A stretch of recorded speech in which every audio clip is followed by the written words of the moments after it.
Students, tell me what is a collective noun? Some nouns stand for groups of things or people. Such nouns are called collective nouns.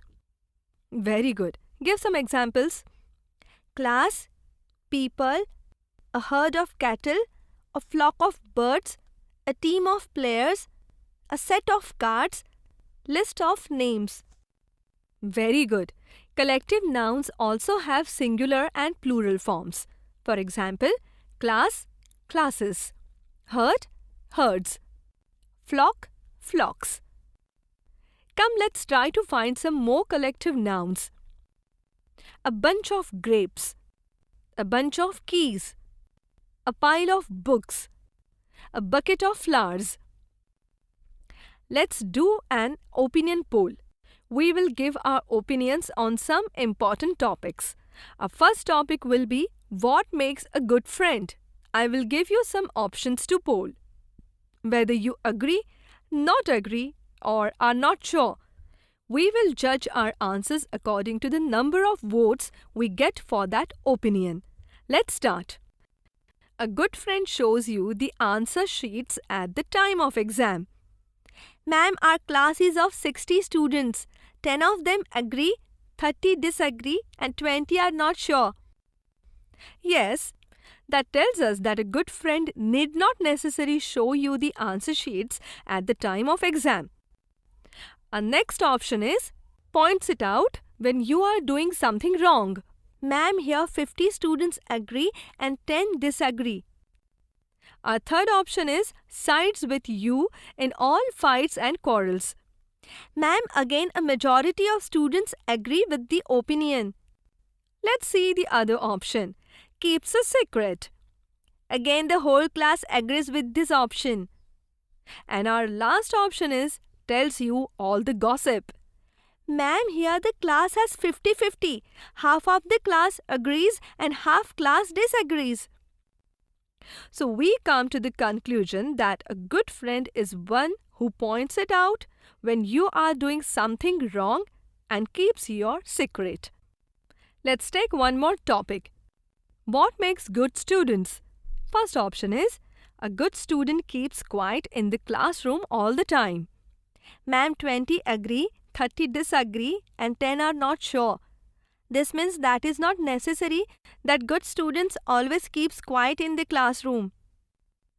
Our next option is often brings gifts for the teacher. Ma'am, everyone in the class disagree for this option. Let's see the third option. Takes efforts to learn something on his or her own. Ma'am, here there is a majority. More than half of the class thinks this option is proper. Is punctual and regular. Yes, ma'am. Entire class has given their agreement for this option. So everyone in the class thinks that a good student is punctual and regular. Our next option is learns all answers by heart. Ma'am, half of the class agrees with this option and half of the class disagree with the answer. What do you think for the next option? Participates in all classroom activities. Ma'am, here we get the majority for the agreement. So children, with this, we come to the conclusion that a good student takes efforts to learn something on his or her own. He or she should be punctual and regular as well as should participate in all classroom activities. Now it's time for your teacher. What makes a good teacher? A good teacher provides ready-made answers. Ma'am, half of the class agrees and half disagrees with this option. Your next option is friendly with all the students. Ma'am, the entire class agrees with this option.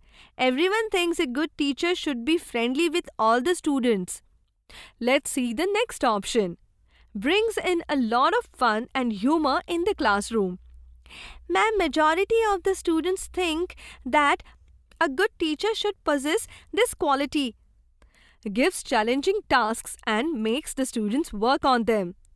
Ma'am, more than half of the students agree. They think a good teacher gives challenging tasks and makes the students work on them. And our last option is understand students' problem. Ma'am, All the students agree for this option.